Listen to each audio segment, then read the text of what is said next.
This has to end. We have to kill 100% of H1Bs today, right now. Send every one of these people home. They can perhaps reapply with genuine credentials at some future date. In the meantime, I think their time would be better served fixing India. There are literally thousands, tens of thousands of Americans as qualified as anyone who's graduating from Trine University who can do these jobs Trine University grads are being hired to do on H1 visas. I showed this to you before. Non-citizen Social Security numbers: 250,000, 600,000, a million, 2 million. What are they using that money for? Things like this: FHA loans to immigrants with no permanent residency. They're here on an H1B visa. Folks, an H1B is valid for 3 years.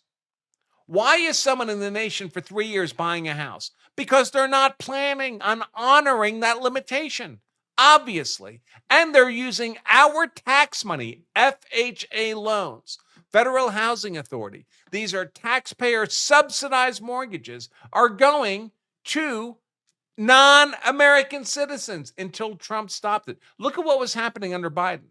This flat area here, it stops being flat November 2020. Biden's elected. Look what happens to the rate of non-citizens getting FHA loans because they have Social Security numbers to apply. And then June 2025, it comes to Trump's attention, collapse, utter collapse of this happening. They are stealing. This is legal migrants stealing from us, stealing our American taxpayer money when they're not even supposed to be here longer than 3 years. Dr. Richard Duchenne, who's a good follow on X, writes, Forney correctly identifies it as the Indian question. Countless Indian immigrants in alignment with the government of India are literally scamming the white world through fraud and gaming the system. When an Indian becomes chief technology officer of your organization, Americans will be the last hired and the first fired, and Indians, both at corporations and body shops outsourcing, will often assist other Indians in fraudulently obtaining visas. But there's also considerable evidence that the Indian government has been directing these moves behind the scenes. Why would they do that?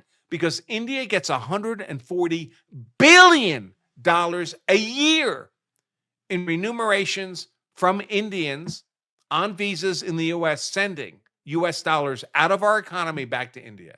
You think India could easily suffer the loss of India, the nation, suffer the loss of 140 billion U.S. dollars of revenue, of income to their nation? Of course, the Indian government's behind it.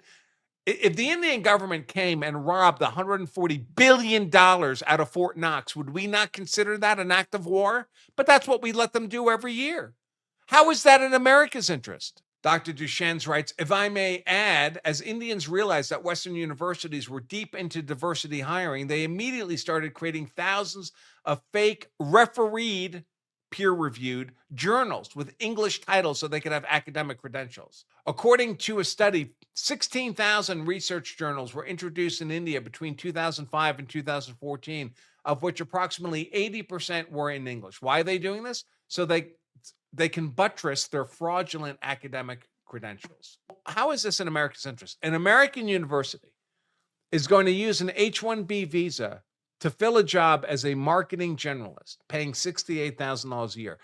Are we to believe that in a nation of 340 million American citizens, there's no American who can do this job, which sounds like a job designed for a woman, what's a marketing generalist? What kind of generalist job should pay $68,000 a year? I don't care what the job is. Marketing generalist. We can't find an American to take that job. Anyone believe that? War for the West says, I've been trying to understand the history of our relationship with India, and I still don't understand why we pretend that Indians are our friends. Me too. He writes, as best I can tell, they hate America and Americans. You would not believe the hate I get from Indians on social media. The threats of violence, I don't care about any of it, but they're spewing it.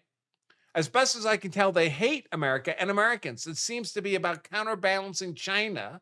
We're friends with India to counterbalance China as if they were rivals. but they're not, right? You've all heard of the BRIC. The BRIC, it's like an alternative to the EU. It's an economic organization. But we don't live in a multipolar world in which this simplistic thinking fails as strategy, given the massive scamming of Americans by operations based out of India, the exploitative immigration practices. H1Bs are not nation specific, but somehow 85% of H1B visas go to Indians. The exploitative immigration practices, the relationship, and not just with the US, China, India does this with every country they trade with. To have a trade deal with India, you have to agree to accept tens of thousands of Indians on visas in your nation.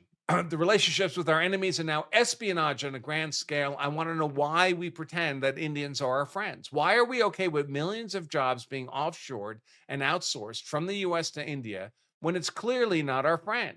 What is the reason for our desperately trying to curry favor with them? I don't get it either. I just don't get it. Here's an Indian. He says, to simplify the issue, the biggest and most thumping lie MAGA folks tell is that H-1Bs are stealing jobs, as if there are tens and hundreds of Americans qualified and wanting to do STEM tech jobs, and just because an immigrant is willing to take a 25% lower salary, the job is given to an immigrant. Almost never happens. That's not true. I know we have IT people in the chat right now. I know what you've experienced. I've heard it from thousands of you. Almost never happens.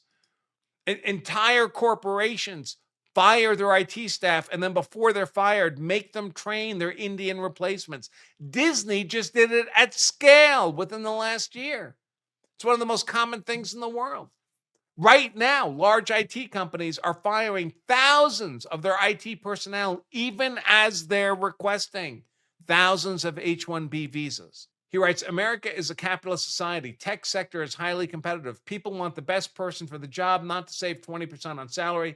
Jobs are given on merit. Nobody believes this. Nobody believes that when HR has become put in charge of an Indian, or when the chief technology officer has become an Indian, we all know what happens. The American tech employees get fired, and they're all replaced by Indians in short order. I would have to believe that millions of Americans are making up these stories of these horrific encounters they have with Indians in the American workforce. I don't believe it. I choose to believe my fellow American citizens before I will believe these exploitative Indians. If they're so super capable that they're able to outcompete Americans, why does India look like India? Jaw-dropping video from Trine University. The entire graduating class is from India.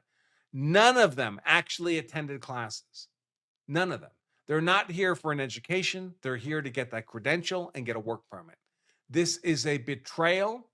They turned our immigration system into a joke.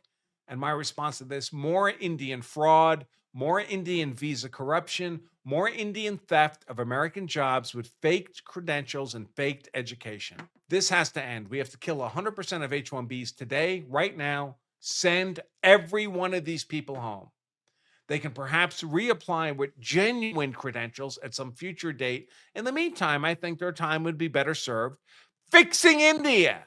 There are literally thousands, tens of thousands of Americans as qualified as anyone who's graduating from Trine University who can do these jobs Trine University grads are being hired to do on H-1 visas. Bill, $5. Certain states, California, New York, or Massachusetts, are addicted to federal funds and using the funds for any purpose they wish, not what they were intended for. Yeah, all the blue states are like that. They all get billions of dollars from the federal government, and they get it largely based on self-reporting. So, for example, they get reimbursed for Medicare expenses. They self-report their medical care expenses. So like, I think it was Minnesota, in 1 year, their Medicaid expenses doubled and they get reimbursed from the federal government in that amount. Obviously, they just made up the amount. If a businessman were doing this on his travel expense vouchers, he'd be embezzling money, right? It'd be a felony. But the states just get away with it. Yeah, I agree. That's exactly what they're doing. And Jonathan F. $5 says, competing with taxpayers' money and taxpayers. Yeah, these are the migrants. And these are our own deadbeats. These are all the people getting these government subsidies, whether it's SNAP, taxpayer subsidized FHA loans, Obamacare. They're violating us, the few of us, us precious few, us brothers, net taxpayers. First of all, by taking our tax money for their own purposes. And then we're compelled to compete with them in the marketplace for these resources with our limited money that we have left after we've paid this tax money to them. Now we're required to compete against those same people who are using our own money to drive up prices in competition with us for scarce American resources. It's a monstrosity. Tars and feathers is the appropriate response.